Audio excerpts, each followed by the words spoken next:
안녕하세요. 지난 시간에 이어서 이번 시간에도 여러분들과 함께 우리 부모님들 역할만큼 얼마나 중요한 분이 없으시잖아요. 벌써 10여 년의 세월이 지났지만 우리의 기억 속에 잊혀지지 않는 것 중에 하나가 있다라면 2002 월드컵 너무 잘 아시죠? 우리나라가 지금까지 세계 4강이었다는 역사를 써본 적이 없습니다. 축구의 역사를 바꾼 것 이유 중에 하나가 가장 중요한 핵심 이유가 있다라면 뭘까요? 바로 히딩크 감독이라는 것. 히딩크 감독이 얼마만큼 리더십을 가지고 전략과 전술을 가지고 팀을 잘 이끌어내느냐에 따라서 똑같은 실력이라 하더라도 코치의 코칭 방법에 따라서 결과가 달라진다는 것을 우리는 분명히 봤습니다. 우리 학부모, 우리 부모님은요, 아이의 미래를 디자인하는 코치입니다. 코치라고 하는 것은 코칭을 잘 하셔야 돼요. 내가 코치인 줄도 모르는 부모들도 계십니다. 코치는 자신의 삶이 모범이 돼야 되고, 코칭이라고 하는 것은 전문적인 기술과 능력이 있을 때 코칭이 가능한 거예요. 그래서 우리 부모님들께서도 이런 강의를 들으시고 우리 교육청에서도 이렇게 부모 교육을 하는 이유 중에 하나가, 지금은 부모가 더 많은 공부를 합니다. 지금은 정보화 시대고 전략의 시대라고 이야기합니다. 똑같은 점수, 여러분 수능 점수 여러분 많이 보시잖아요. 우리 어머님들의 생사가 걸린 문제. 내 아이가 똑같은 등급을 받고도 어떤 아이는 오히려 등급을 더 못 받은 아이가, 우리 아이보다 못 받은 아이가 더 좋은 학교를 가는 것을 보고 우리 어머니는 바로 머리띠를 메고 그날로부터 3박 4일 그냥 들어 눕습니다. 그러나 그 속에 알고 보면 지금은 대학의 전형 요소라고 하는 것이 너무도 여러분 몇천 가지의 이 전형 방법이 있어요. 그것을 우리 학부모들도 얼마나 그것을 잘 전략적으로 분석을 하고 우리 아이에게 맞는 맞춤형을 찾아야 돼요. 제가 우리 부모님들에게 이런 교육이 왜 필요하냐라고 말씀을 드리면, 우리 아이에 대해서 무조건 우리 아이는 똑똑하고 잘하고 우리 아이는 무조건 훌륭한 사람이 될 거다라고 하는 막연한 기대감보다가 훌륭한 코치가 필요한 거예요. 그 팀을 누가 맡느냐, 사령탑을 누가 맡느냐에 따라서 이번에도 우리 축구를 보셨잖아요. 그 사령탑을 누가 맡느냐에 따라서 그 사람이 갖고 있는, 그 선수가 갖고 있는 능력을 훨씬 더 잘 끌어낼 수도 있는 반면에, 그 코치로서의 코칭 역할을 잘못하면 그 아이가 갖고 있는 실력을 100% 끌어내지를 못하는 거예요. 우리 아이들이 갖고 있는 잠재 능력이라고 하는 것은 굉장히 뛰어납니다. 여러분, 우리 부모님이 생각하고 알고 있는 아이들의 잠재 능력은 극히 일부에 불과한 거예요. 그런데 우리 부모님들은 오로지 아이들의 잠재 능력이라고 하는 것을 뭐로 평가하느냐? 공부 하나로만 평가한다라는 거예요.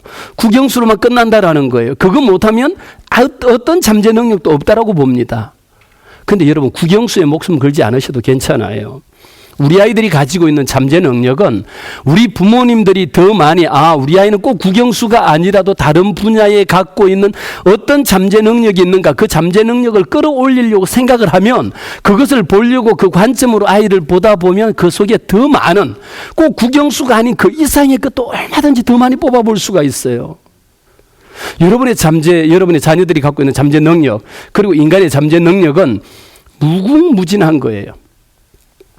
그 능력을 뽑아 이끌어낼 수 있는 것, 학교에 가면 그것을 누가 뽑아내느냐? 그것을 선생님이 뽑아내는 거예요.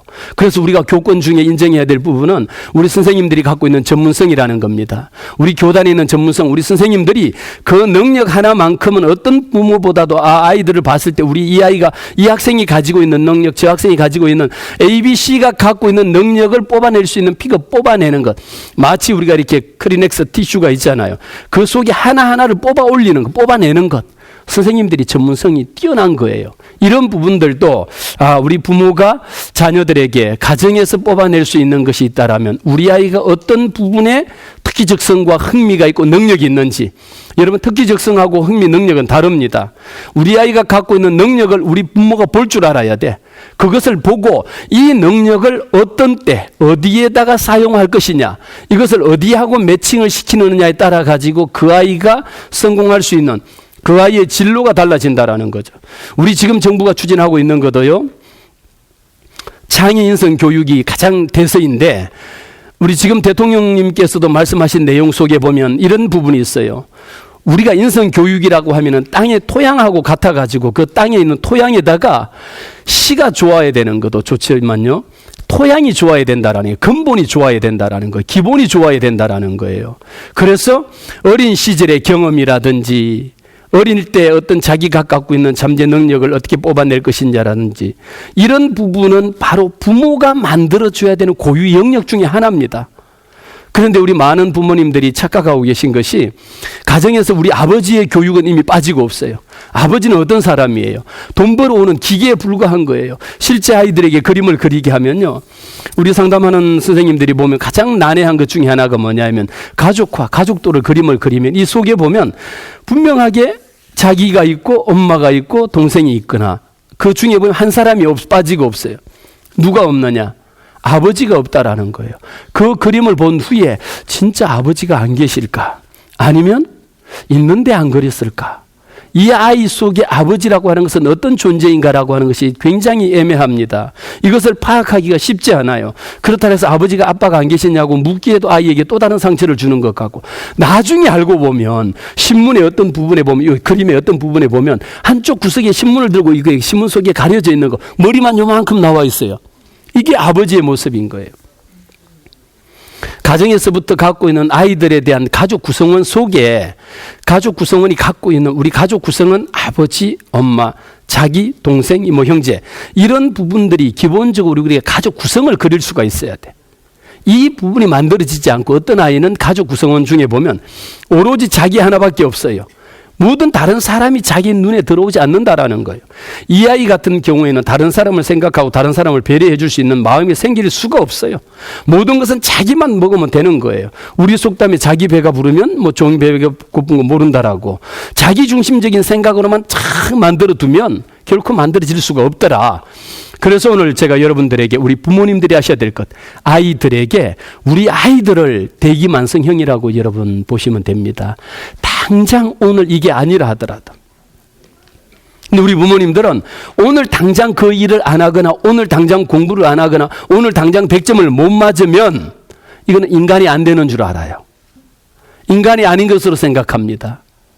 여러분 꼭 굳이 우리 부모님들이 너무 조급하게 생각하시지 않으셔도 조금 아이들을 위해서 기다려줄 수 있는 것, 기다려줄 수 있는 이 마음이 우리 부모님들의 마음 속에 절대적으로 필요하다라는 것을 말씀을 드려요. 어쩜 여러분들이 생각해 보실 때에도 학교에 가서도 우리 아이가 다른 아이보다 먼저 앞에 가서 줄 서야 되고, 다른 아이보다 먼저 손을 들어야 되고, 다른 아이보다 먼저 대답을 해야 되고, 그때 한 템포만 뒤로 쳐지면 우리 아이가 모든 것이 끝난 것처럼 생각합니다. 그리고 공개 수업하면 공개 수업하는 모습을 보고 와서는 뭐냐, 너는 왜 선생님이 질문할 때 왜 손 안 들었냐라고 난리를 칩니다. 너는 왜 그때 대답하지 않았냐라고 아이를 추궁합니다. 여러분, 아이가 모르면 손을 안 들 수도 있고요, 대답하기 싫으면 대답을 안 할 수도 있고, 가기 싫으면 안 갈 수도 있어요. 이제 여러분들이 그것을 분명하게 구분하셔야 되는 것은 부모의 유형과 부모의 형태가 다릅니다. 적극적인 부모도 있지만요, 또 소극적인 부모도 있고, 아이에 대해 갖고 방임하거나 방치하는 형의 부모도 있어요. 여러분들이 너무 적극적인 부모는 아이가 학교, 아이가 내 눈에서 보이지 아니하면 불안해서 견딜 수가 없는 부모도 있어요. 이것은 너무 이제 과잉형이죠. 과잉 같은 경우에는요, 아이가 스트레스를 받아서 정신과 치료를 받아야 됩니다. 이 정도 이와 같은 일이 생기기 때문에 우리가 생각하는 우리 부모님들께서 여러분의 자녀를 보실 때 우리가 갖고 있는 자녀에 대한 이미지, 자녀에 대한 관점을 조금 느슨하게, 여러분 조금 느슨하게, 좀 더 이렇게 줄을 당기더라도 이렇게 여유가 있을 정도로, 아이들이 잘못했다라고 아이들이 잘하면 여러분 얼마나 잘하겠습니까? 여러분 초등학교 3학년 아이가 잘하면 얼마나 잘하겠어요? 중학생이 학교에서 공부를 하면 얼마나 더 잘하겠어요?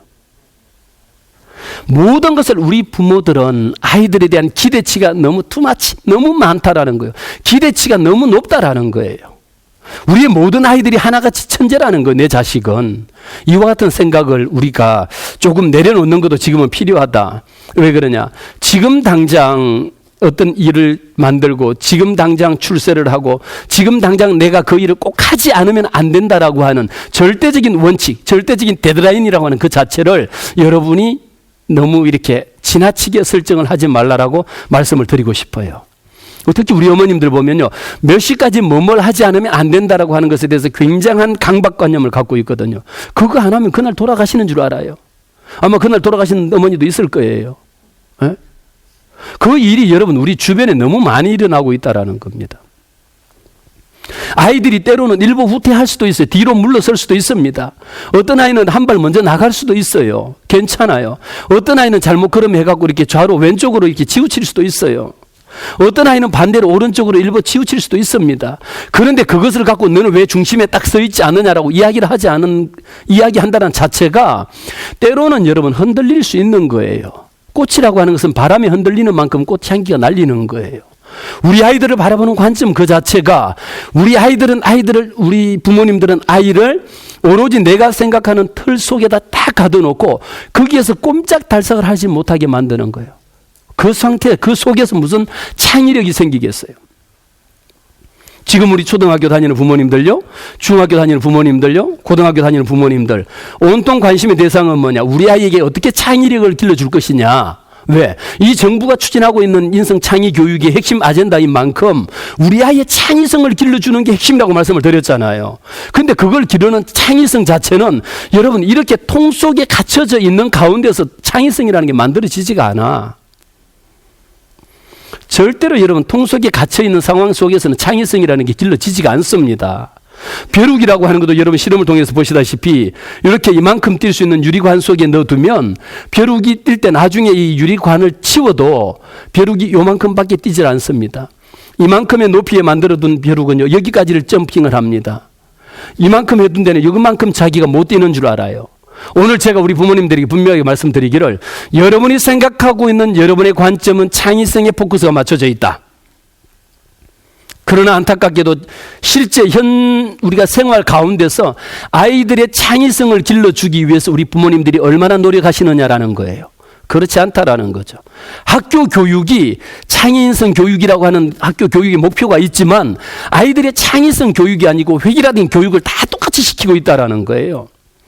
이런 부분들을 자율학교나 자사고나 이렇게 자립형에서 보면 그런 부분들 교과 과정을 훨씬 더 다양하게 늘려놨더니 오픈해놨더니 훨씬 더 아이들의 창의성이 길러지더라는 거예요. 그거 여러분 학교에서만 꼭 창의성을 길러라고 하지 마시고 여러분이 갖고 있는 우리 가정교육에서부터 우리 부모님으로부터 저는 여러분들에게 부모가 변해야 자녀가 변한다라고 말씀을 드립니다. 그리고 제가 강의할 때도 부모가 행복해야 자녀가 행복하다라는 것을 말씀을 드려요. 부부가 행복해야 자녀가 행복하다라는 것을 말씀을 드립니다. 왜 그럴까요? 자녀들이라고 하는 우리 아이들이라고 하는 것은요 반드시 뭘 보고 배우느냐? 부모의 삶을 보고 그대로 모델링을 따라한다라는 거예요. 우리 속담이 욕하면서 배운다라는 속담이 있습니다. 욕을 하면서도 부모의 행동을 따라한다라는 거예요. 벤치마킹을 한다라는 거예요. 우리 아이들이 학교에서 어떤 선생님을 만나느냐에 따라서 정말 자기가 갖고 있는 교직에 대한 사명을 갖고 아이들에 대해서 사랑으로 열정으로 갖고 그 아이 한 아이를 기르기 위해 갖고 헌신적으로 사랑하는 그런 선생님들이 우리 교단에 너무 많은 분들이 계세요. 그런 자녀를 만났다라고 하면 그 선생님을 만난 자녀는 이 아이가 나중에 어른이 돼서 선생님이 된다 하더라도 그 열정을 그 아이들에게 그대로 쏟아붓는다라는 거죠. 그러나 정반대로 아이들이 가지고 있는 창의성이라든지 체벌아 무조건 우리 한국 사람들은 말 안 들으면 두들겨 패야 돼. 이 생각을 갖고 있는 사고를 갖고 있는 사람은 그 사람이 선생님이 되고 교단에서도 똑같이 아이들에게 그 행위를 한다라는 거죠. 여러분 학교 교육에서 체벌이라고 하는 것도 꼭 없어도 괜찮습니다. 제가 지난 시간에 여러분들에게 말씀을 드렸어요. 학교에 있어야 될 것, 꼭 있어야 될 것 너무 많아요. 우리 가정에 있어야 될 것, 꼭 있어야 될 것 너무 많이 있습니다. 없어도 될 것을 굳이 우리 학교 현장 속에, 우리 가정 현장 속에 가져올 이유가 없다라는 거죠. Why? 왜 그럴까? 부모는 코치이기 때문에.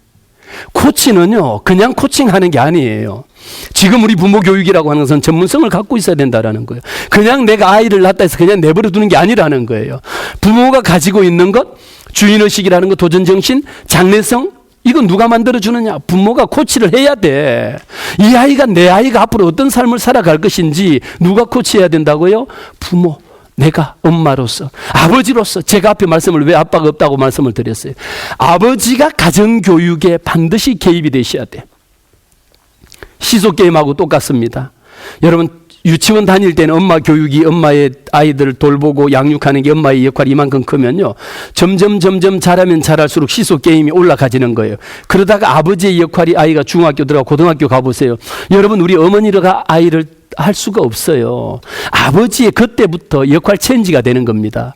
코치도 여러분, 코칭하는 코치들이 다 전문적인 기술이 있어. 세계적으로 훌륭한 사람들, 유명한 사람들, 출세한 사람들 다 분석해 보니까 아버지의 교육에 대한 개입 정도, 아버지와 자녀와의 관계가 얼마나 형성이 잘 됐느냐에 따라서 그 아이가 미래에 성공할 확률이 훨씬 더 높더라는 거예요. 이게 연구 결과 보고예요. 그냥 아버지는 잔소리 말고 그냥 열심히 당신은 돈이나 벌어오세요. 그리고 아이들이 가족과 그림을 그렸더니 아빠는 없어. 이런 아버지의 부재 현상을 여러분이 만들지 말라라는 거예요. 오히려 아이가 크면 클수록 아버지의 존재에 대한 존재감을 만들어줘야지 그 아이가 우리가 가지고 있는 사회적인 성 역할이 있어요. 남성과 여성의 역할이 있으면요, 사회적으로 남성과 여성에 대한 사회적인 역할이 다릅니다. 남자가 남자 구실을 해야 된다라는 거예요. 우리가 이야기하는 섹스와 젠더라는 게 있습니다. 이게 다르다라는 거예요. 성별을 이야기할 때는 남성과 여성이라면 사회적인 성을 이야기할 때는 젠더라는 거예요. 남자로서 아버지로서의 아버지 역할을 얼마만큼 다 하느냐. 부모로서의 부모의 기능이라는 게 있거든요. 부모의 역할이 있거든. 부모의 펑션 앤 롤이라고 그래야죠. 부모의 펑션, 기능을 얼마나 잘 감당하느냐. 돈 벌어다 주는 거 당연히 부모의 기능 속에 제일 중요합니다. 돈 안 벌어다 주면 누가 할 건데? 어떻게 먹고 살 건데? 그 기능도 기능이지만 그것보다 더 중요한 것은요, 부모가 돈도 벌어다 주지만 아이들에게 더 많은 관심과 사랑을 갖고 아버지가 교육에 전적으로 개입하라라는 거예요. 제가 학부모 교육을 많이 다녀보지만 아버님들이 교육에 참여하는 경우들이 굉장히 드물어요. 그래서 제가 강의 갈 때마다 참석하신 우리 아버님이 계시면 그 아버님을 위해서 꼭 그냥 아주 기립박수를 보냅니다. 왜? 아버지가 여러분 교육에 참여했다는 건 놀라운 일이에요. 우리 학교 현장에는 우리 아버지들이 교육 현장에 더 많은 분이 참여를 하셔야 돼요. 오늘도 우리 강의 중에 아버님들이 이렇게 여러 분 오셔서 강의를 들으시지만 아버지가 학교 교육에 참여해 보세요. 학교도 변합니다. 저도 학교 운영위원도 하고 학부모회하고 지금까지도 쭉 역할을 해봤지만 아버지들이 학교에 올라가면 올라갈수록 아버지의 역할이 많이 개입이 되는 만큼 학교 발전에도 훨씬 더 큽니다. 우리 자녀들이 받을 수 있는 혜택도 훨씬 더 많아요. 이런 부분들을 우리는 이제 부모가 코치로서 코치의 역할을 잘 감당하라.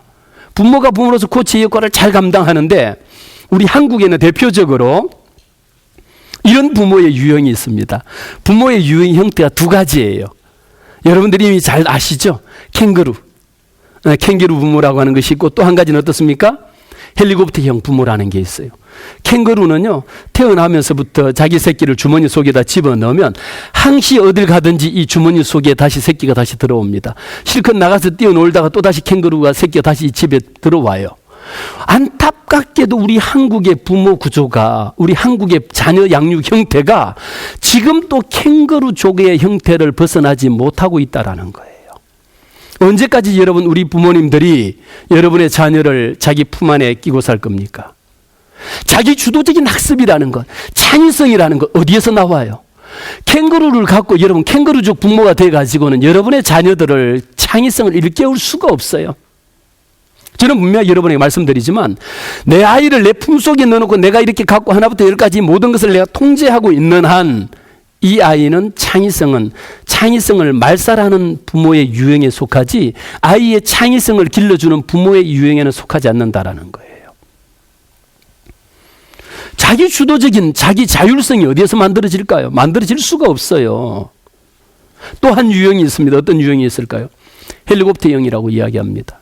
여러분, 우리 헬리콥터는요, 이렇게 상공에서 보면 두두두두두 그러고 이렇게 돌면 항시 언저리가 있어요. 우리가 지금 그림에서 보다시피 이 아이가 어디에 가든지, 여러분 초등학교에는 당연히 따라가야 되지만 중학교 가도 따라가고 고등학교 가도 따라가고 대학을 가도 여러분 아이가 지금 실제 대학 아이가 이 수강 신청을 하는데 수강 신청 계획표를 엄마가 같이 상의를 해갖고 엄마가 수강 신청을 대신해 주는 아이도 있어요. 엄마가 수강 신청을 해주지 않으면 아이 스스로가 수강 신청 어떤 과목을 들을지를 결정을 하지 못하는 아이가 있다니까요. 그럴 바에는 차라리 그 아이가 학교 다니지 말고 너 엄마 와서 차라리 학교를 대신 다니게 하라고 이러고 싶은 거예요. 이렇게 여러분이 그 아이를 키워봤자 이 아이가 여러분 취업하느냐? 네버. 절대 취업할 확률이 없다라는 거예요. 우리가 교육에서 다루는 것, 자기 주도성이라는 것 얼마나 중요합니까? 자율성이라는 것 너무 강조하잖아요. 성실하다라고 하는 성실성 너무 중요하죠. 누가 만들어줍니까? 어디에서 만들어줍니까? 헬리콥터형 부모이거나 캥거루족 부모인 경우에 이 속에 들어오고 항시 부모의 그늘 속에 자란 아이는 결코 자기 스스로가 자신의 선택하지는 못한다라는 거예요. 자신의 진로를 선택하지 못한다라는 거예요. 심지어 어떤 이렇게 시장에 가서 옷을 고를 때에도 어떤 아이는 엄마가 따라 같이 가는 것조차도 싫어해요. 자기 혼자 가서 자기 마음에 맞는 옷을 고르고 이 옷 저 옷 다 입어본 후에 자기 스타일의 컬러의 옷을 찾아가고 입고 와요. 그럼 엄마 보고 너는 어떻게 그런 컬러를 고르니라고 해도 왜? 내가 원하는 컬러니까 내가 입었는데 왜? 이러고 오히려 자기 컬러에 대해 가지고 자신 있게 이야기를 합니다. 엄마는 오히려 그 빨간색보다가 이렇게 좀 이렇게 노란색을 사지 아니면 파란색 그거는 엄마 컬러인 거예요. 그런데 우리 어머님들은요 캥거루족이거나 헬리콥터형 부모는 끊임없이 끝까지 내가 갖고 있는 컬러를 아이에게 주입을 시킵니다. 이런 컬러가 좋은 거야. 이런 컬러가 입어야 돼. 이 옷은 이렇게 해야 돼. 이것을 끊임없이 심어주는 이상은 여러분 창의적인 창의성이라고 하는 건 만들어지지 않아요. 보시다시피 이렇게 예쁜 꽃이 있으면 여기에 여러분 파란색을 칠하면 어때요? 여기 어떤 것은 여러분 블랙으로 칠하면 어떻습니까? 새까만 꽃이 어디니? 있을 수도 있지. 왜 없어요? 거기에서 창의성이 만들어지는 거예요. 꼭 이렇게만 꽂아라는 게 없잖아요. 캥거루족 유형, 캥거루 유형의 부모 교육이라든지 부모 형태라든지 헬리콥터 유형의 부모 교육이 있는 한은요. 그 아이는 여러분이 원하는 만큼의 창의성이 만들어지지 않는다라는 거. 일정 시기가 지나면 지날수록 아이 스스로가 자기 스스로가 자신의 삶을 살아갈 수 있는 자율성을 심어줘야 된다는 거. 나중에 여러분 기업에서 선발하는 데 보면 자기 스스로가 여러분 엄마가 하나부터 10까지 간섭하기 시작하면 엄마 없는 사람 심지어 학교에 와서 따라 기다리는 사람도 있어요. 그 학교를 대신 다니고 직장에 점심 도시락을 배달해 주는 엄마도 있어요. 회사를 직접 엄마가 다니지 왜? 엄마가 회사를 직접 다니지 그래요. 그리고 아이는 집에 놀게 하고 여러분 그렇게 가르치고 양육해서 시집 장가 보내보면요 결국은 그 아이 다시 컴백합니다. 리턴합니다. 그 아이를 여러분 그렇게 제품을 만들어 가지고 이렇게 수출해봤자 그 제품을 받는 기업에서는 결코 원하지 않아요. 얼마 사용하지 못하고 다시 리턴을 시킵니다. 다시 AS 에스킹 해요. 그럼 어떻게 AS는 해줄 수, 애프터 서비스를 해줄 수도 없어요. 우리 아이들이라고 하는 것은 여러분 한번 잘못 만들어지면 그것은 평생 여러분들이 짐이 될 수도 있는 거예요.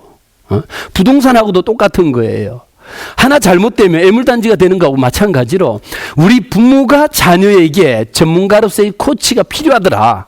전문적인 능력이 필요하더라. 그래서 여러분들은 오늘 제가 여러분에게 말씀드리는 것은 더 이상 우리 부모가 아이들의 창의성을 말살하는 캥거루족이 되거나 헬리콥터형 부모가 되지 말라. 시집장가 보낸 후에도 그 주변에 이사를 갑니다. 여러분 이사 따라가지 마세요. 그냥 오히려 오면 여러분들이 멀찍이 오히려 여러분이 이사를 가세요. 못 따라오게. 이것 보면 답이 나와. 김치에서 꼭 굳이 가져오면 그냥 그 욕을 먹고 왜 갖다 주세요? 그거 해갖고 아파트에 그 관리실에 갖다 놓고 그냥 김치 갖다 문자 보내면 바빠서 그런 짓 하지 마세요. 왜? 여러분 우리 부모는요 이제 우리 부모님의 세대는 100세 시대이기 때문에 여러분이 리타이어한 후에 50년의 삶을 여러분이 이제 살아야 됩니다. 지금 우리나라의 화두는요 리타이어 은퇴한 후에 최소 55세에 퇴직하면 최소 30년은 살아야 되는 거예요. 이제 제2의 인생이 우리나라 시작이 됐어요. 아마 여러분들은 제가 볼 때 여러분 아마 115세까지도 충분히 사실 것 같아요. 그러면 다른 부분보다가 50년을 더 사셔야 되는 거예요. 60년을 더 사셔야 되는 거예요. 우리에게 필요한 것이 있다라면 지금은 교육 여건이 변했다. 얼마나 스마트해졌잖아요. 지금은 우리는 시대가 스마트폰 시대라고 이야기합니다. 스마트폰 하나면 모든 교육이 다 이루어집니다. 저도 개인적으로 스마트폰 하나만 있으면요, 그것 갖고 얼마든지 몇 시간 또 강의를 다 할 수도 있고요, 은행 가지 않고 이 자리에서 은행 뱅킹을 다 할 수가 있죠. 그것 갖고 전 세계의 뉴스를 다 볼 수가 있죠. 이 모든 것 스마트폰 하나만 있으면 여기 하루 종일 24시간을 앉아 있어도 일이 안 될 일이 없어요. 그것 갖고 학생들하고 커뮤니케이션하고 하는 것도 다 되고요. 저는 제가 지금 또 수업할 때는 학생들에게 스마트폰 사용하지 않지만 스마트폰 수업이 있어. 왜 그 좋은 기기를 가지고 수업에 활용할 수 있는 기기들, 그 자료들도 너무 많아요. 그럼 어떤 아이들이 여러분 팀플 하면요, 그 스마트폰을 갖고 누가 제일 잘했는지, 어떤 아이들이 발표를 하면 누가 제일 잘했는지, 동시에 퀴즈를 내고 거기에 동시에 그냥 여러분들 제 강의 듣고 오늘 바로 그냥 하나 둘 셋 하면 바로 답을 보내는 거예요. 바로 OX 답이 나와. 또 누가 평가했을 때 거기에 대해 피드백을 바로 올릴 수 있는 거예요. 이만큼 지금은 스마트폰 시대다. 그럼 우리 부모도 여러분 보시다시피 지금 2G에서 3G에서 4G까지로 지금 바뀌고, 지금 다음 세대로 바뀌고 있는 거예요. 우리의 세대라고 하는 것이 이만큼 세대가 바뀌고 있는 만큼 우리 핸드폰이 옛날에는 여러분 폴드에서 다음에 이게 슬라이딩해서 그 다음에서 이거에서 지금은 모든 것 하나로 끝이 나잖아요. 이제는 우리의 교육이 스마트해진 만큼 우리의 부모 교육도 스마트해져야 된다. 우리 부모님의 생각도 스마트해져야 된다. 여러분이 코치로서 여러분의 자녀에게 특히 이제 제가 조금 한 발만 앞서 나가면요, 입시 전략, 여러분의 자녀, 대학 진로, 이런 진학 문제는 그냥 여러분 찍기로 가는 게 아닙니다. 지금은 모든 게 전략이에요. 똑같은 점수를 가지고 어디에다가 우리 아이에게 맞는 학교를 맞춤형이라는 거예요. 그래서 지금 우리가 포지 시대는 뭐냐? 부모의 똑똑하고 부모의 현명하고 부모의 정보력이 관건이더라는 거예요. 부모의 정보력이 굉장히 중요합니다. 그래서 우리에게 이런 교육이 필요한 거예요. 그냥 앉아서 무조건 그냥 나오는 대로 원서 쓰고 선생님이 추천한 대로 가는 게 아니에요. 그거 여러분 선생님에게 책임 전가하지 마세요. 제가 만난 어떤 부모님 중에도 보면 선생님이 이렇게 썼는데 여기 갔으면 됐는데 여기 써줘갖고 안 됐다라고 이야기합니다. 물론 우리 속담에 잘된 것은 내 책임이고 못된 것은 선생님 책임이라고 이야기하겠죠. 그러나 여러분 그거 듣는 선생님들이 얼마나 기분 나쁘겠어요. 더 이상 오늘 이 시간 이후로 우리가 부모가 해야 되는 역할을 내가 다 하지 못해서 우리 아이에게 생기는 데미지에 대해 갖고 선생님에게 책임을 여러분 떠넘기지 마세요. 학교 교육에다 떠넘기지 마세요. 우리 가정에서 우리 부모가 해야 되는 교육에 대한 한계가 있어. 가정에서 해야 될 우리가 책임을 져야 되는 책임에 대한 우리가 한계가 있어요. 내가 책임져야 될 것, 부모가 책임져야 될 것은 부모가 책임지세요. 이게 자녀에게 책임감을 보여주는 거예요. 우리 앞에서 100대 기업 보시다시피 100대 기업에서 원하는 게 뭡니까? 책임감 있는 인재상을 가장 원합니다. 우리 아이에게 책임감을 강요하고 싶으면 부모로서 책임 있는 행동을 보이시면 돼요. 여러분들이 단순하게 아이들을 차 태워서 로드 매니저처럼 태워다 주고 뭐 여기저기 몇 군데 차 태워주는 그 로드 매니저 역할이 아니에요. 지금은 스마트한 부모가 필요하더라. 여러분 스마트해지시잖아요. 스마트폰 여러분 우리가 보시면 그렇게 좋은 스마트폰도 그냥 단순하게 그 스마트폰 하나를 갖고 스마트폰 속에는요, 저는 이렇게 여러분들에게 말씀을 드리려고 합니다. 스마트폰은 사용하는 사람에 따라 갖고 사용하는 사람이 아니죠. 그 속에 들어가 있는 그 순기능이라고 하는 역기능도 있지만요, 순기능은 너무도 많은 기능들이 들어가 있어. 그런데 수백 가지 기능이 있는데 그 기능을 얼마나 여러분이 뽑아서 많이 사용하느냐에 따라서 뱅킹 업무부터 시작해서 모든 걸 다 할 수 있는 사람이 있는 반면에 오로지 한 가지 목적 아니면 뭐 많이 쓴다 해서 두 가지 문자 보내고 뭐 카톡 보내고 카톡 이런 건 하고 아니면 뭐 아이들하고 뭐 이렇게 가정 채팅이나 하고 뭐 사진 찍어 갖고 그냥 나 오늘 어디 가서 밥 먹었다 하고 이 보내는 거 이 정도의 기능으로만 사용하시기에는요 너무 아까운 거예요. 너무 아깝잖아요. 제가 이 말씀을 왜 드릴까요? 우리 자녀들, 여러분의 자녀가 갖고 있는 잠재 능력이라고 하는 게 보이지 않지만 그 속에 숨겨져 있는 능력이라고 하는 잠재 능력은 무궁무진하다라는 거예요. 끌어내서 사용하는 거에 따라서 어떤 앱을 사용하느냐에 따라 갖고 수백, 수천 가지 앱이 있다라는 거예요. 애비가 있다라는 거예요. 애비가. 예? 집에만 애비가 있는 게 아니고 그 애비를 여러분들이 어떻게 사용하느냐에 따라서 무궁무진하다라는 거예요. 이제 우리 부모는 똑똑한 스마트폰처럼 스마트한 부모가 되셔야 돼. 스마트한 부모가 되셔야지 여러분들이 가지고 있는 것, 그래서 저는 여러분들에게 이 말씀을 드려요. 부모 생각부터 바꿔라. 디퍼런트 띵킹이라는 거예요. 다른 생각을 하라는 거예요. same thing이 아니에요. 디퍼런트라는 거예요. 다른 생각을 하라는 거예요. 왜? 지금은 아이디어 시대라는 거예요. 아이디어라는 게 뭐예요? IDEA라고 하는 게 insight, D, different thinking, E, experience. 어떤 경험을 하느냐? A, action. 여러분 아무리 좋은 게 있어도 어떤 게 나와야 됩니까? 액션을 쳐야 되는 거예요.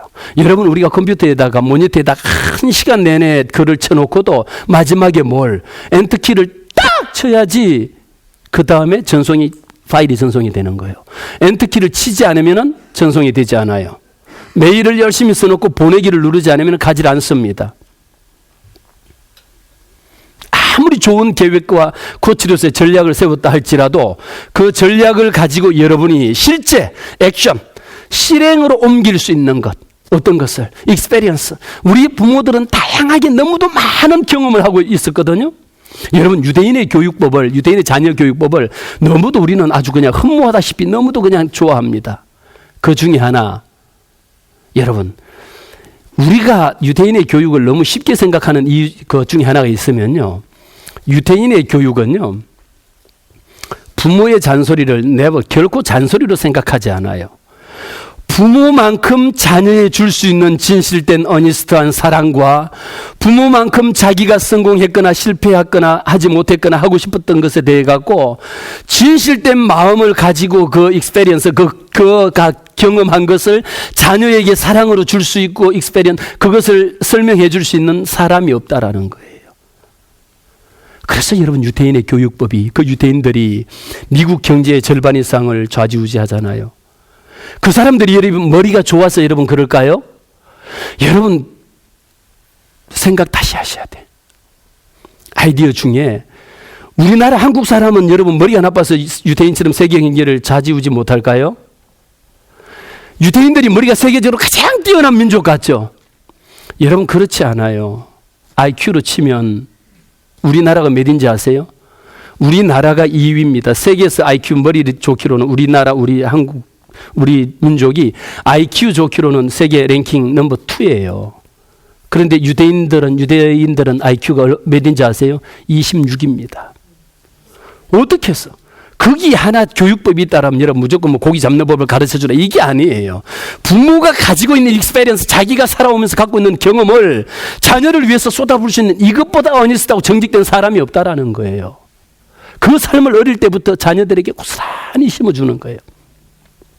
여러분들에게 제가 이제는 부모의 생각이 달라져야 된다. 부모가 바뀌어야 된다. 여러분 부모가 바뀌어야 된다라고 이건 얼마나 노래처럼 하잖아요.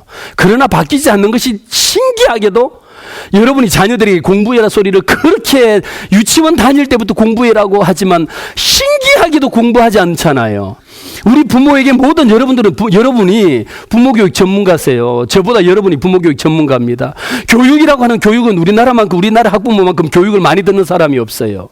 그런데 정작 교육의 핵심은 뭐냐? 부모부터 change of your mind, 당신부터 네 생각을 바꾸라고 했는데 정작 그렇게 강의를 듣고도 집에 가갖고 실천하지 않는 것, 바뀌지 않는 것이 우리 한국 부모의 정말 아이러니한 넌센스인 거예요. 이게 기네스북감이야. 기네스북에 올려야 되는 거예요. 그래서 저는 여러분들에게 여러분의 자녀의 창의성이 어디서 나오느냐? 여러분 혁신적인 아이디어가 어디서 나오겠어요? 미국에 있는 여러분 저스틴 기넥스가 젊은 청년이 이 실업자일 때 미국의 그 많은 쓰레기 중에 이 쓰레기를 어떻게 처리할 거냐, 환경적으로 얼마나 문제가 됐어요. 여러분 너무도 많이 알려진 이야기잖아요. 이 쓰레기 속에 여러분 가장 중요한 거, 정말 저도 이렇게 미국 가봤지만 여러분들도 미국 가보셨잖아요. 미국 다녀오고 한번 갔다 오면 미국에 대한 향수가 있고 추억이 있잖아요. 한번 갔다 왔지만 꼭 내가 마치 이야기할 때 미국 살다 온 것처럼 이렇게 미국에 대한 향수가 있는데 어느 날 갑자기 실업청년 우리로 이야기한 백수 청년이 이 많은 산더미처럼 쌓여있는 이 쓰레기 속에서 보니까 정말 중요하고 귀한 것들도 있어요. 그것을 하나 둘씩 골라서 뽑다 보니까 거기에 우리로 이야기하면 메이드 인 코리아, 마대 차이 나는 게 아니고 메이드 인 USA가 찍혀져 있는 상표들, 이런 것을 모으기 시작해서 여러분 그것을 어디에 예쁜 큐브에 담잖아요. 그래서 여러분 오바마 대통령 취임식 때 이런 거 뭐 이렇게 취임표라든지 입장권이라든지 뭐 메이드 인 USA에 써져 있는 이런 것을 쓰레기 속에서 여러분 쓰레기를 주워 갖고 이렇게 예쁜 큐브 속에다가 꼭 여러분 박찬호 사인볼만 큐브 속에 넣어서 파는 게 아니에요. 미국을 동경할 수 있는 감성을 자극할 수 있는 그런 쓰레기를 주워 갖고 그것도 여러분 그냥 하는 것이 아니라 그냥 집게로 집은 것이 아니고 100% 핸드 픽업 손으로 주웠다라는 것을 별도로 표기를 해. 별도로 표기를 해서 손으로 집은 것은 더 비싸. 여러분 이렇게 해서 파는 그런 창의적인 아이디어가 어디서 나오겠어요? 불티나게 팔렸잖아요. 그러고 난 일석이조. 그 쓰레기가 여러분 반으로 줄어들잖아요. 우리도 쓰레기 더미 속에 이 쓰레기를 치우기 위해서 환경적으로 고민할 것이 아니라 그 속에 숨겨져 있는 많은 것들 속에 창의적인 아이디어를 꺼내는, 그래서 우리가 지금 이 정부도 추구하는 게 창의성을 그렇게 강조하는 거예요. 똑같은 게 아니라는 거예요. 그냥 붕어빵도 여러분 지금 여러분 붕어빵 달라요. 그냥 붕어빵 굽는 것도 빵틀도 지금은 다양하게 잉어빵도 있고 다양한 종류의 빵들이 많아. 그거 하나 만들어서도 다른데 우리 아이들이 가지고 있는 것, 왜? 지금 시대는 여러분 이미 시대가 변하고 있다. 어떤 시대로 변하고 있느냐? 스마트한 시대로 바뀌고 있다. 지금은 정보와 전략의 시대다. 스마트폰, 여러분 스마트폰 하나를 갖고 무궁무진하게 만들 수 있는 게 달라졌다. 세상이 바뀌고 있는 거예요. 어마어마하게. 그런데 우리 부모도 퍼스트에서 세컨에서 서드로 계속 이게 2G, 3G, 4G로 지금 계속 넘어가야 돼. 우리 부모 생각부터가 디퍼런트 띵킹. 우리 부모님의 생각이 다른 생각을 가질 수 있도록 우리 부모님의 생각이 새롭게 크리에이티브하게 창의적인 생각이 만들어져야 된다라는 거예요. 왜 그럴까요? 우리의 시대가 지금 이렇게 여러분 무엇이다잖아요. 지금 모든 것은 뭐냐? 스마트 머신이라고 그래요. 우리가 가지고 있는 우리가 소형 무인 비행기라는 거 아시죠? 여러분 피자 배달하는 거 6.5km 떨어져 있는데 몇 분 만에 10분 안에 피자를 배달해요. 여러분 이 자리에 가만히 있으면서 지금은 모든 거 3D 프린트의 혁명이라는 거 아시죠? 여러분 3D 프린트를 가지고 그 속에서 만들어지는 제조 혁명이라는 것, 앞으로 어떤 것들이 만들어질지 상상을 할 수 없는 세상이 펼쳐지고 있다.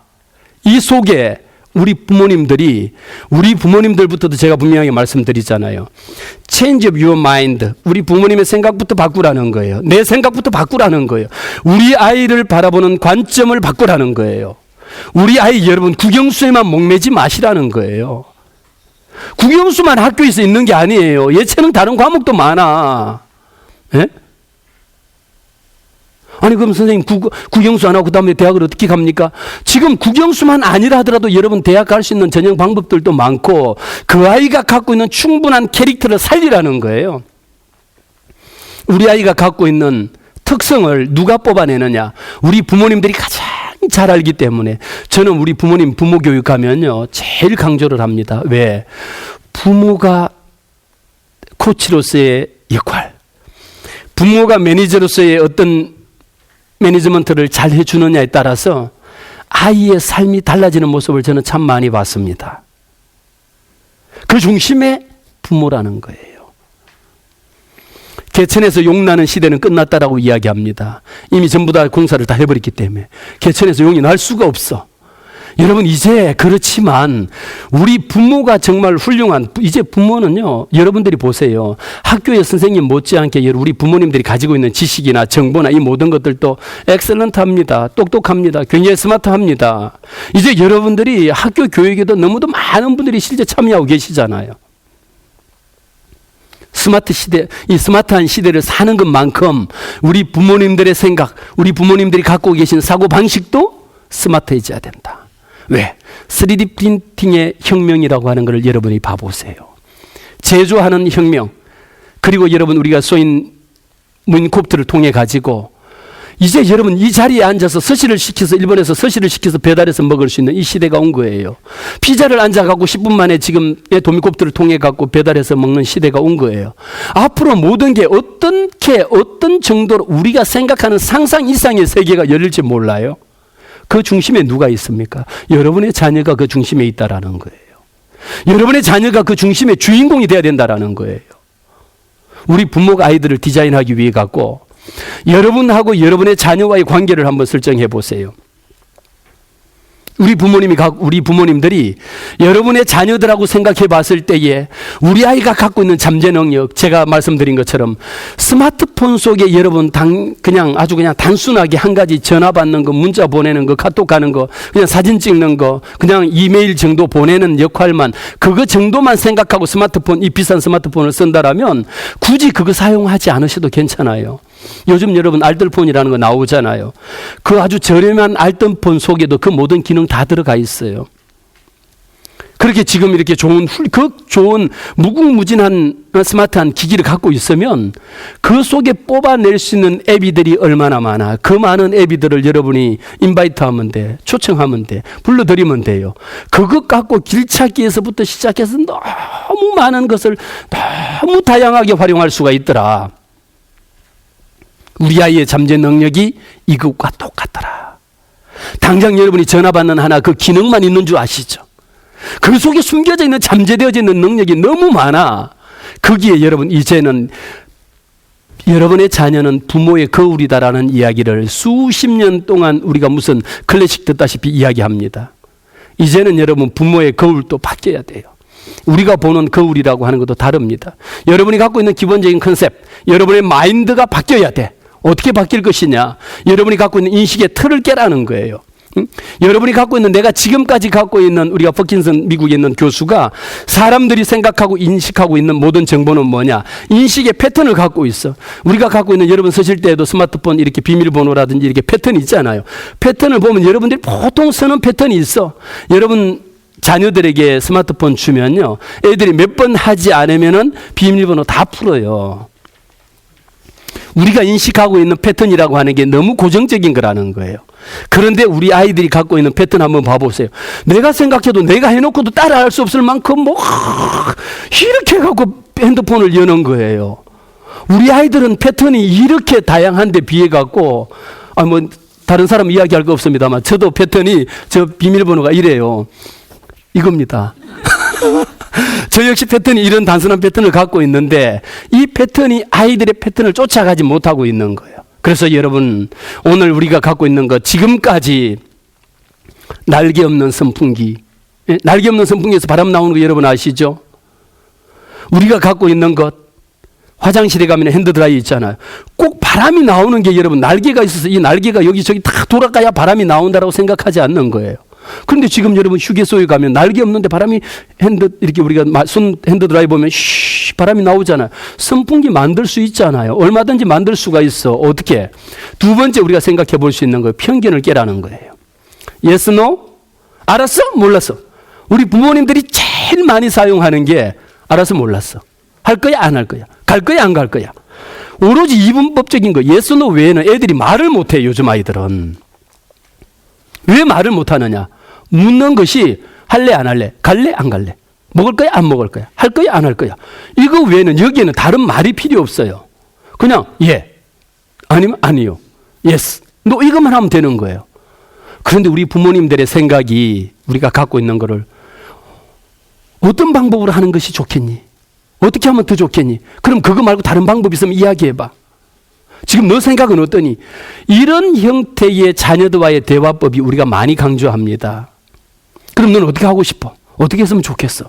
내가 이렇게 하라 저렇게 하라라고 여러분이 명령으로 지시하기 이전에 아이의 생각을 알기 위해서는, 그럼 너는 어떻게 했으면 좋겠어? 너 생각을 먼저 이야기 한번 해봐. 이렇게 이야기만 해도 우리 아이들의 창의성이 길러진다라는 거예요. 어디에서? 가정에서. 우리 부모님의 말이, 여러분 직장에 취업하기 위해 가지고 우리 아이가 어디 가면 발표 능력이 없는데 어떻게 하면 발표 능력을 기를 수 있을까요? 어디 가면 자기 이야기를 못합니다. 그러니까 1차는 패스하는데 2차에 가면 꼭 떨어지고 와요. 그래서 상담을 하고 이야기합니다. 그 중심에는 누가 있는지 아세요? 부모의 잘못된 패턴 형식의 교육이 있다라는 거예요. 아이가 무슨 이야기 말만 할 것 같으면 알았어, 조용히 해, 다 알아, 그만 엄마, 그럼 왜? 알았어 내가 줄게. 엄마 불렀는데 뭘 알아? 아무도 몰라요.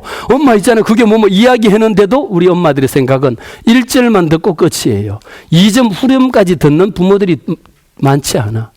아이들에게 기다려주라는 거예요. 아이들에게 기다려주세요. 창의성, 여러분 다른 곳에서 창의성이 나오지 않아요. 말할 수 있는 것, 자기 생각을 다른 사람 앞에서 분명하게 표현할 수 있는 것. 집에서 부모하고 이야기하는 거 보면 알아요. 자기 주도적인 삶을 사느냐 살지 않느냐. 식당에 가서 외식하는 거 한번 딱 봐보세요. 다음날 가면 앞에서 보면 다른 집에서 이렇게 가족 단위로 4사람이 왔는데 보면 메뉴 결정하는 거 보면 이 아이가 갖고 있는 가정 내에서 부모와 자녀 간에 어떤 대화가 어떤 패턴의 대화가 오가는지 답이 보여요. 뭐 먹을래? 딱 한마디 묻고 그 다음에 누가 한 사람이 아버지나 엄마가 자 아저씨 이거 4개 4인분 주세요. 그리고 메뉴판 그냥 치워버리는 거예요. 그 먹는 아이가 먹고 싶은 게 따로 있어요. 엄마가 먹고 싶은 메뉴가 따로 있어요. 다 자기가 생각하는 메뉴가 따로 있어요. 어떤 사람은 중국집에 가고도 자기가 예를 들면 한턱 쏜다고 갔는데 오늘 맛있는 거 여러분 다 주문하세요 그래 놓고 진짜 맛있는 거 여러분 대접하고 싶으면요 마지막에 디시전 메이킹 최종 결정은 자기가 셀렉트 자기가 선택한 것에 말을 하지 않아야 돼. 마지막 복화는 여러분 이게 히든이지 이걸 까면 안 돼요. 오픈하면 안 돼요. 갖고 있는 우리 같이 있는 사람들이 주문하고 싶은 거 짬뽕 짜장면 뭐 있으면 다 다양하게 뭐 밥을 다 시킨 후에 진짜 내가 먹고 싶은 거 있으면 나는 먼저 결정한 후에 구성원들이 갖고 결정한 후에 그럼 나는 짜장면 먹고 싶습니다 해서 주문을 하면 돼요. 그런데 들어가서 자기가 쏜다라고 이야기는 분명하게 뻥치고 들어가놓고 앉아서 제일 먼저 주문하는 게 나는 짜장면 이거 하나 딱 결정해놓고 난 다음에 그러면 거기에서 짜장면이나 짬뽕 이외에 시켰다가는 거의 살아남지 못하는 거예요. 이게 무슨 여러분 자기가 쏘는 거예요. 이거 여러분 아이들에게 별것 아닌 것 같지만 음식점에 갔을 때 메뉴 하나 결정하는 것마저도 자기가 먹고 싶은 것 너가 먹고 싶은 것은 너가 선택하게 만드는 거예요. 이게 학교 교육에서만 있는 게 아니에요. 가정에서부터 내가 먹고 싶은 것을 내가 셀렉트 내가 선택할 수 있도록 만들고 자기가 선택하고 결정한 것에 대해 갖고는 내 스스로가 책임을 지라는 거예요. 맛이 없어도 너가 다 먹으라는 거죠. 그런데 우리는 어떻습니까? 엄마가 얘 이거는 먹으면 안 되고 저건 많이 들어간 것은 안 먹고 이거 좋은 거야 골라주고 애가 맛이 없으면 엄마 갖다 또 다 먹습니다. 이런 거 여러분 더 이상 하지 마시고 왜? 우리가 가지고 있는 기존에 갖고 있던 어떤 이런 생각들은 아이들이 가지고 있는 창의적인 사고를 말살시키는 원인 중에 하나예요. 창의력이라고 했을 때 여러분 학교에 가서 신기한 거 발명해야지 창의력이 아니에요. 창의력은 우리의 일상생활 가운데서 세 번째 말씀드리는 것처럼 습관적으로 여러분들이 하고 있는 것이 있다라면 내가 어떤 습관을 갖고 있느냐 그 습관을 벗으라는 거예요. 그 습관을 틀을 깨라는 거예요. 그것 때문에 여러분들의 자녀가 해야 될 것을 하지 못하는 일이 생긴다니까요. 이제 우리 부모님들이 내가 가지고 있는 것 평소에 여러분이 갖고 있는 습관에 덫에 매여 있다라면 거기에서 자유롭게 풀어주세요. 자유롭게 풀어주세요. 창의성이 여러분 묶여져 있고 통 속에 들어있는 한 창의성은 결코 만들어질 수가 없어. 이런 부분들을 여러분들이 창의력이라고 하는 것은 곧 도전정신이기 때문에 도전정신을 길러줄 수 있는 것. 우리나라 100대 기업이 인재상 가장 원하는 인재상이 도전정신을 여러분 보셨잖아요. 그거 만들어줄 수 있는 것 어디에서? 우리 가정에서 만들어져야 되는 거예요. 학교에 갔을 때는 그거보다 좀 더 오피셜하게 학교에서 공적으로 창의성을 만들어주는 거예요. 이게 필요하다라는 거죠. 네 번째 마지막이에요. 오늘 지금 우리가 전체적인 정리를 해본다라면 부모가 여러분의 삶에 우리 자녀들의 삶에 있어가지고 우리 부모만큼 좋은 모델은 없어요. 부모만큼 좋은 모델은 없습니다. 이전에 우리 부모님들은 나는 이렇게 힘겹게 살고 눈물겹게 살지만 너희들은 시집 장가 가면은 행복하게 살아라고 하는 것이 우리 부모님들의 주문이었어요. 거의 뭐 유언이다시피 했죠. 그러나 지금 그렇게 여러분 부모가 눈물 짓고 살고 부모가 가정이 파탄되는 한 그 자녀가 그 모습을 보고 행복하게 살 수가 없어요. 행복이 어디서 시작이 됩니까? 행복의 시작은 가정에서부터 시작이에요. 우리가 가정을 어떤 가정으로 이끌어 가느냐, 어떤 가정을 만들어 가느냐, 내가 얼마만큼 내 삶에 있어 갖고 내가 해피하느냐라는 거예요. 아이들에게 공부시키는 목적이 뭡니까? 여러분들이 여러분의 자녀들에게 그렇게 공부에 목숨 거는 이유가 뭐예요? 너가 먼 훗날 행복한 삶을 살기 위해서 공부 잘하면 행복하기 위한 것이라고 생각을 하시죠? 이제 여러분 공부 잘하는 것이 공부만이 유일한 행복의 키워드가 아니라는 걸 여러분이 생각을 하셔야 돼요. 공부만이 우리의 모든 것을 책임져주고 해결해줄 문제가 아니다라는 거예요. 저는 여러분들에게 이 시간 마지막으로 마지막이라 그러고 마지막에 이야기하고 끝나는 게 없죠. 이제 시작입니다. 여러분, 제가 여러분에게 왜 시작이라고 말씀드리느냐? 제가 여러분에게 간곡히 부탁하고 싶은 것이 우리 아이들의 사람 됨됨이, 기본적인 인성이라고 하는 것이 왜 만들어져야 되느냐? 왜 필요하냐? 어디에서 만들 것이냐? 그럼 우리는 영국을 많이 봅니다. 영국 사람을 가르쳐서 통상적으로 젠틀맨이라고 이야기합니다. 영국 신사라고 이야기해요. 그 나라가 갖고 있는 것 중에 하나가 너무 이런 좋은 이야기가 있어요. 영국의 이튼 스쿨을 여러분이 너무 우리나라의 모든 교육이 추구하고 지향하는 교육이지만 이튼 스쿨이 갖고 있는 여러분 학교에 있는 학교 교육 목표가 있어요. 그 속에 제가 생각하고 있던 것하고 너무도 일치가 되는 영역이 있어. 어떤 거냐? 저는 여러분 인간이 우선인 거예요. 사람 됨됨이가 우선입니다. 이튼 스쿨이 갖고 있는 학교의 목표 중에 여러분 이런 거 이야기 여러분 자녀들에게 교육한 부모님 계신가요? 야, 남의 약점을 이용하지 말라. 이것을 아이들에게 여러분 교육한 부모가 혹시 계신가요? 만일 그것을 여러분이 교육을 하셨다는 그 부모는 정말 우리가 박수 받아야 되는 부모인 거예요. 최고로 엑셀런트한 부모인 거예요. 오히려 어쩌면 우리는 남의 약점을 이용하는 방법을 혹 우리가 가정교육을 통해서 학교 교육을 통해서 교육을 시키진 않는지 두 번째 생각해 볼 수 있는 것, 비굴하지 않는 사람이 되라는 거예요. 여러분 어디에 가든지 사람이 당당한 것만큼 좋은 게 없어. 당당하면 되잖아요. 당당한 것. 그리고 여러분 우리가 가지고 있는 것, 약자를 깔보지 말라는 것. 우리가 교육 현장 가운데서 약자를 깔보는 것. 약자를 오히려 짓밟고 뭉개는데 우리는 선수예요. 약자를 깔보지 말라라는 것. 항상 다른 상대방을 먼저 배려하라는 것. 그러니까 젠틀맨이 되는 거죠. 영국 신사라고 이야기하죠. 잘난 체 하지 말라. 우리는 여러분 조금 잘난 것 하나만 있으면 그것 갖고 잘난 체 하다 죽습니다. 많은 사람들이 왜 죽느냐? 잘난 체 하다 죽는 거예요. 여러분 이런 것을 이튼 스쿨에서 그것을 600년 동안의 교훈으로 삼고 아이들에게 가르치고 있는 거예요. 저는 이제 여러분들에게 오늘 이런 강의를 통해서 우리 부모님들이 우리 한국의 많은 교육 제도와 많은 교육 목표와 다양한 교육 형태가 있지만 우리들에게 좀 더 부모다운 부모로서의 부모의 전문성을 갖고 훌륭한 코치로서 아이들의 인생을 어떻게 매니지할 것이냐, 어떻게 매니지먼트 할 것이냐, 아이들의 미래를 어떻게 우리가 디자이너로서 디자인할 것이냐, 이 부분에 대해서 여러분들에게 말씀을 드렸습니다. 우리 부모님들이 여러분의 자녀를 우리나라 대한민국 이 나라를 살리고 이 세계를 이끌어갈 수 있는 훌륭한 주인공이 되도록 우리 부모님들에게 간곡히 부탁드리면서 사람이 먼저다, first예요. 이 하나만큼 제가 꼭 마지막으로 말씀드리고 제 강의 마치겠습니다. 네, 고맙습니다.